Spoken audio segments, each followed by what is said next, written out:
you may be the best in the world putting a job in, but it's different to put a job in than it is to run the business.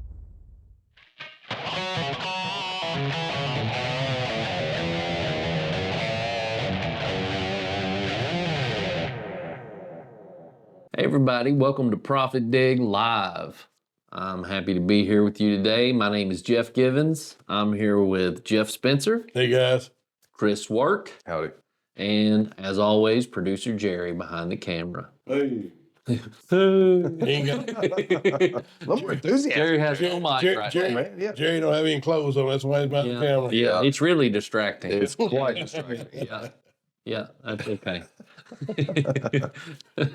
All right, anyways, thanks for tuning in. We like to talk about different construction-related topics, and not just construction, but mostly construction-related topics on this channel. Mm-hmm. We've got an application called ProfitDig that'll help you with your bidding and costing needs if you're in the construction industry, and any type of construction. It'll work for any of them. Yes. But one of the things we want to talk about today was maybe you've set out on your own and you're trying to find your first clients.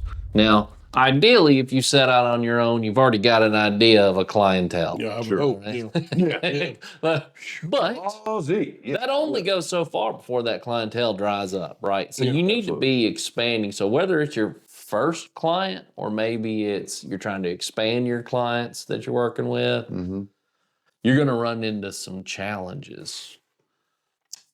Yeah, and one thing about this day and time, it's really good to be set up with some GCs that that use like What's a GC? General Contractor. Okay. That uses like BuildingConnected or some kind of format like that for bid invites. And the reason I say that is like make those initial connections with a GC you like working with or you want to work with. And as they start sending you bid invites and you answer those emails and you send bids in, especially if you send them through like BuildingConnected, well, BuildingConnected is also collecting your data. And so when other similar jobs come up, they put you in a list, and then other contractors can find you. Oh, okay. So even if you're not actively seeking them out, you'll be in the pool. Yes. Okay. And I was curious how that worked, just because ProfitDig, we get invited. Now we don't actually. I mean, you bid work every day, Right? But we manage the application ProfitDig. Yeah, we get invited. We get invited to bid on jobs. And I was curious how we got on that list. That's because customers of ours are using ProfitDig to bid with. Yeah. And they're submitting bids through ProfitDig. Okay. And so it leaves a footprint, and we're part of the algorithm. Okay. Yeah. I was curious how we managed it. Well, I haven't gotten up the courage to bid on one of them yet, personally. I was looking at one. I thought about taking a stab at it. Yeah. I was going to sub it out to Jeff and hopefully make a little money on it. But we'll see. You let me know how that goes. Just don't forget just as I owe him more money, not me. When you bid, just don't forget to put my markup on your bid. Yeah, I got you. Yeah. All right, so that's one option, right? You get into, what do you call it, BidConnect? Oh, BuildingConnected. BuildingConnect? There's other, applications out there, that every contractor has their own deal. Some contractors will customize their file share system and bid invite system. So you're just dialed in with just them, And when you do that, you don't have those things. But, there's a lot of GCs that use a generic file share and bid invite, system. And when you do that, like Chris said, it builds an algorithm. And every time you submit a bid through that, then it lets other contractors know, like, hey, in this scope of work, you check out, you go in and when you set up your account, you pick what industry you work in or industries. So when something comes up, you are available for them to pick through a list of contractors in that area that, hey, we can use these for subs. So does the contractor, do they have to pay a fee to submit a bid? Yes. Okay. Well, I don't know about to submit a bid, but they pay a fee to use that system. Right. The GC or okay. Right. But it doesn't cost me. It doesn't cost me anything. At least with some. No, because they have invited me. I got you. So I'm responding to their invite. Okay. But through that invite, there's enough data collected that other GCs will know in the future, like, hey, this particular company is, does a scope of work, what scope of work I'm looking for. I got you. Yeah, so it gives you an option, you know, there. But So let's say for Building Connect, like we're not at that stage yet. How do I know who the GCs in my area are? well, you know, if you're going in business for yourself, you know, you've probably worked with someone and you work, you know, through working with them, you work for multiple GCs. You know, if you hadn't worked long enough to work for multiple GCs, you don't need to think about going to business for yourself. You need to, you know, build those relationships. You know, as you're working on these sites or working for another contractor, you know, nurture and build these relationships with these GCs that your company you're currently working for, you know, are doing work for them. So they need to know who Jeff Spencer is. Right, yeah, yeah. And I'm not saying that working in the field and leaving the field and going starting your own business is a bad thing, but it's not necessarily a good thing either. Because you need some upper management training. You know, you need to know what it takes to run a business. You need to know what it takes to put out a bid, and you need to know what it takes to manage a project. So, you know, if you are in a project management stage working for another contractor, you know, these are the type of people, in my mind, should be the ones going out and seeking, starting their own business. Because they've made those connections. They've made those connections and they understand what it takes to put a job in. I mean, you may understand what it takes to put a job in by, you know, physically to put it in, but financially and from a management standpoint, you may not understand. You'd be sitting on a little pile of cash. Right. Exactly. Yeah. You're going to float some payroll for a while and Right. other expenses. Yeah. You know, it's like, you know, my dad told me years ago, you know, when we started our own business, it's like you need to have enough capital on hand to operate for 6 months. And if you don't have 6 months worth of capital to operate, then there's, you know, you don't need to think about going in business for yourself. Okay. Because it takes too long to dig out of that hole, and there's a pretty good chance you're not going to make it out of that hole. Yeah. Well, and two, if you're looking to, I don't know, get a loan from a bank, like they're going to need to see a lot of justifications for the loan that you're requesting And some healthy cash flow. and some cash flow. Yeah. You have to be able to prove that to them. Right.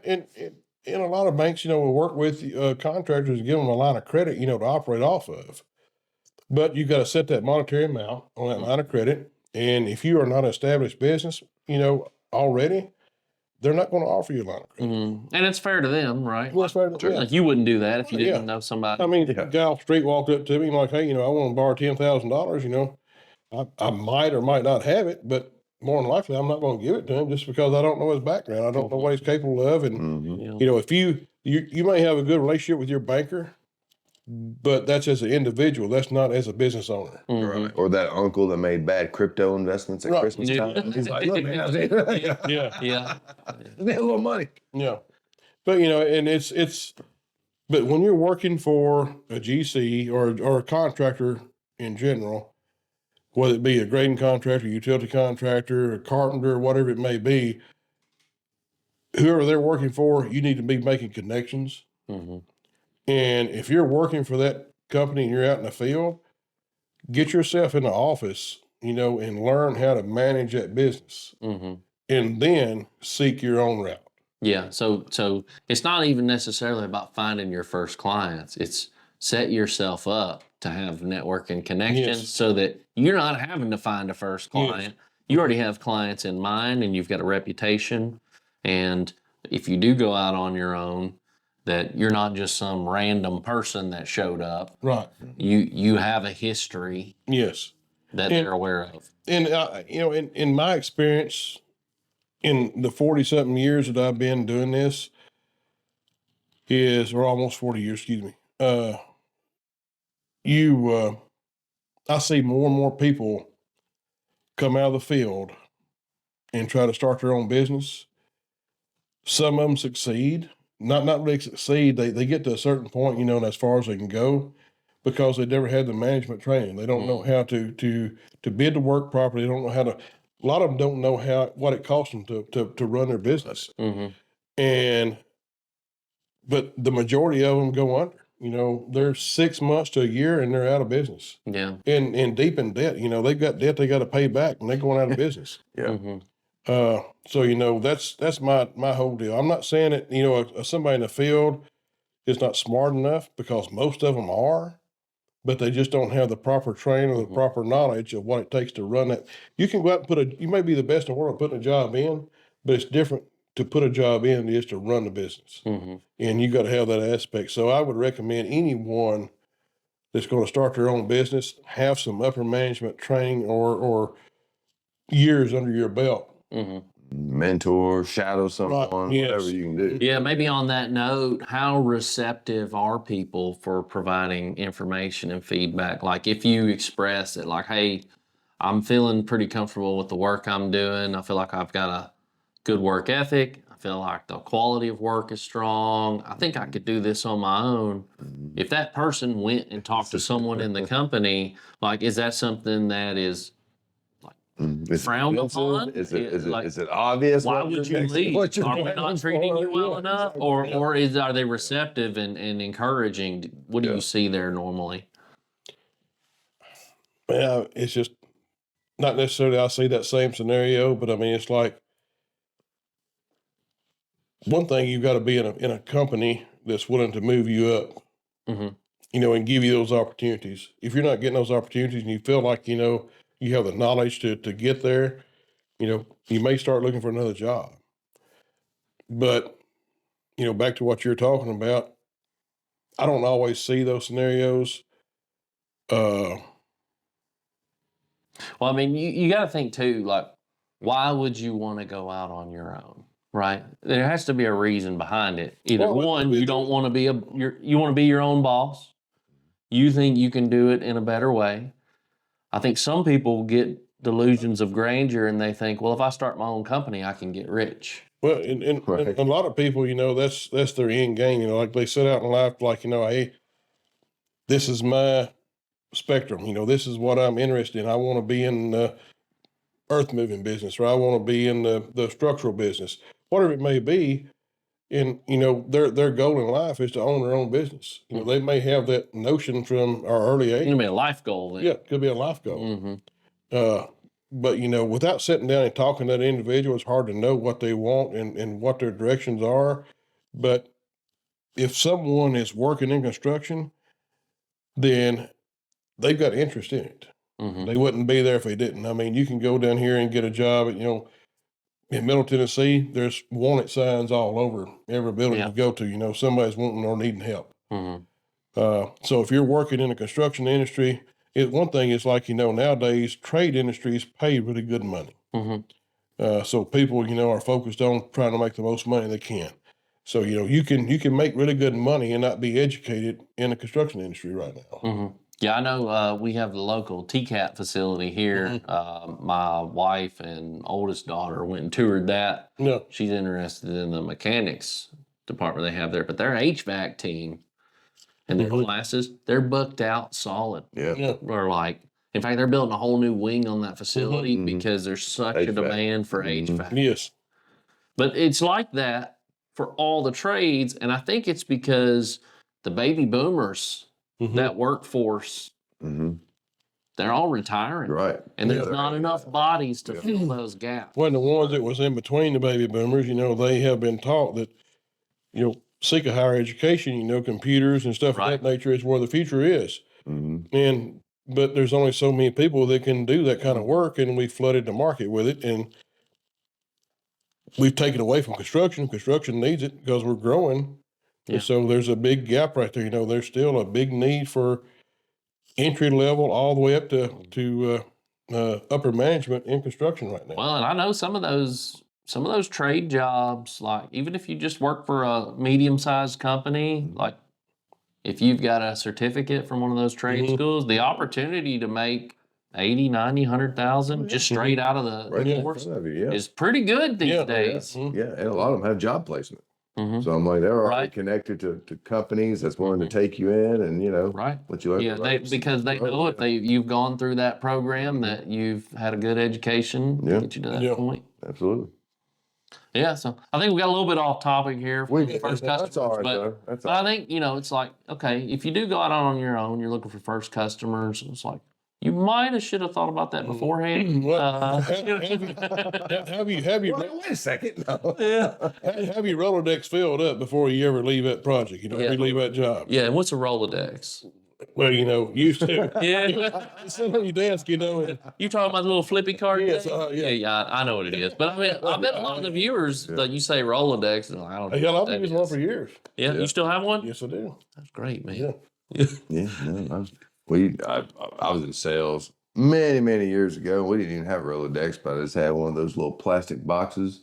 Yeah. Oh, yeah, little with the little flip top. index cards in there. Index cards, yeah. Well, Yeah, that's hardcore. I Man. actually started off with a little metal box about like that right there with No, the I index say card. that. Yeah. Mhm. Yeah. Then I got fancy. It was Yeah. flip it.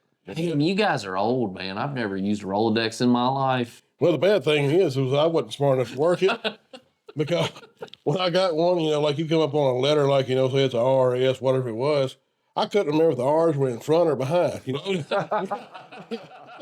Yeah. Start singing your ABCs, trying to figure out where you're at. Yeah, I'd get one of those like you had in like kindergarten, the big banners you put on the wall, with the alphabet on it. You just put That your way I index. just look up. You just put your index cards right by the letter. I'm gonna say this for reference. If I'm going through my Rolodex, I'm like, S or R. I just look up. Got it. Well, and there's no shame in that. Look, you need good tools to do a good job, right? Absolutely. All right. Well, hey, thanks for tuning in, guys. We did get a little off topic, but I hope you liked the video. If you did, maybe hit the like button, share it, subscribe to the channel. Tell your mama how cool ProfitDig is. That's right. Hey. Yeah, and if she's looking for a bidding and costing software, check us out at ProfitDig.com. Yeah.